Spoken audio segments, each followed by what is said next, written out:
정부가 코로나19 오미크론 변이 바이러스의 치명률 등이 낮다고 보고 사회적 거리두기 조치를 대폭 완화하고 있지만 해외 입국자에 대한 불신은 여전한 것으로 나타났습니다.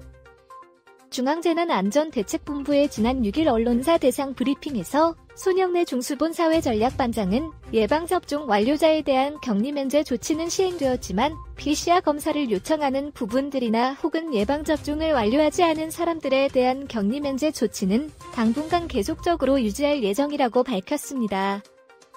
손 반장은 우리나라의 방역 상황 자체가 크게 변동되지 않는 한은 계속 유지하면서 큰 변화가 있을 경우 함께 조정 여부를 검토하겠다고 말했습니다.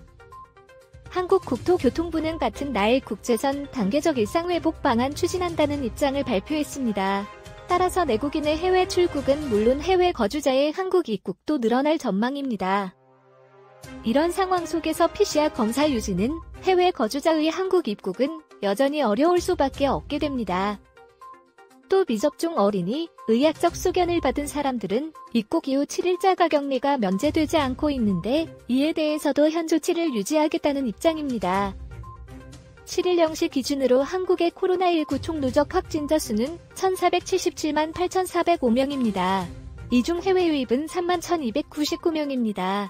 즉 확진자 전체 중 해외 입국자 중 감염자는 불과 0.2%에 불과합니다. 캐나다를 비롯해 거의 모든 나라들이 3차 접종보다는 2차 접종까지를 입국 시 격리 면제 조건으로 삼고 있는데 한국은 180일까지만 인정하고 이후 무조건 3차 접종을 요구하고 있는 상황입니다. 이에 대해서도 손 반장은 3차 접종까지를 기본 접종으로 간주해서 3차 접종까지 맞은 분에 대해서 각종 격리 면제 조치 등을 비롯한 방역상의 완화 조치를 적용하고 있는 중이라며 이런 부분들은 전체적으로 3차 접종까지의 접종 결과에 따라서 코로나19의 치명률이나 감염 전파력들의 감소가 분명히 있다고 보고에 근거해서 적용하고 있는 것인지라 이 부분들은 계속적으로 적용할 것이라고 대답했습니다. 5월부터 국제선 운항 재개와 관련해 해외로 나가는 여행객이 늘어나며 해외에서 해외 감염 관련 대처에 대해서 손 반장은 각 국가의 코로나19에 대한 대응책에는 그 국가에서 관장하고 있고 속지주의를 따르고 있다며 따라서 외국에 나가셨을 때 어떤 체계로 어떤 것들을 요구받게 되고 혹시 거기서 확진이 되면 어떻게 되는지는 그 국가의 방역 정책에 따라서 달라지게 된다고 설명했습니다.